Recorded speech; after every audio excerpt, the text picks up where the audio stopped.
Azərbaycan futbolunun ən böyük rəqabəti olan Neftçi və Qarabağ qarşıdurması bu dəfə meydandan çox tribunadakı qadağalarla gündəmə gəlib.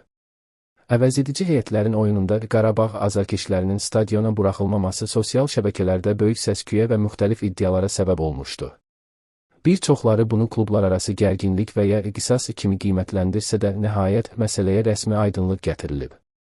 Məlum olub ki, bu qadağa heç də bir tərəfli deyil, hər iki klub rəhbərliyinin birgə razılığı ilə atılmış bir addımdır. Bəs bu qərarın verilməsinə nə səbəb olub? Bildiyimiz kimi, son dövrlərdə bu iki əzəli rəqibin azarkeş qrupları arasında gərginlik xeyli artıb.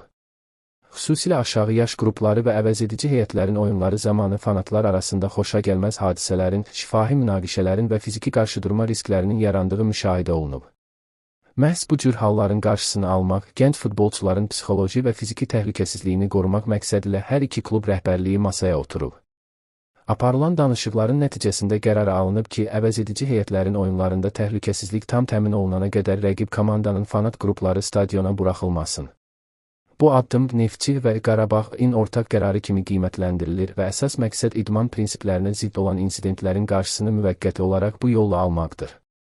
Klub rəhbərləri hesab edir ki, azarkeşlər arasındakı ehtiraslar bəzən idman çərçivəsindən çıxır və bu, hər iki kluba AFFA tərəfindən tətbiq edilən cərimələr, həmçinin imic itkisi ilə nəticələnir. Ona görə də azarkeşlərin bu maçlara buraxılmaması ehtiyat tədbiri kimi xarakterizə olunur. Lakin burada vacib bir məqamı qeyd etmək lazımdır. Bu qərar yalnız əvəzedici heyətlərin oyunlarına aiddir. Futbol sevərləri ən çox narahat edən məsələ bu qadağanın əsas komandaların, yəni Premyer Liqa oyunlarına təsir edib etməyəcəyidir. Rəsmi məlumatda bildirilir ki, bu məhdudiyyətin Premyer Liqa oyunlarına heç bir aidiyyatı yoxdur. Neftçi və Qarabağın əsas heyətləri qarşılaşarkən hər iki tərəfin azarkeşləri həmişəki kimi öz komandalarını tribunadan dəstəkləyə biləcəklər.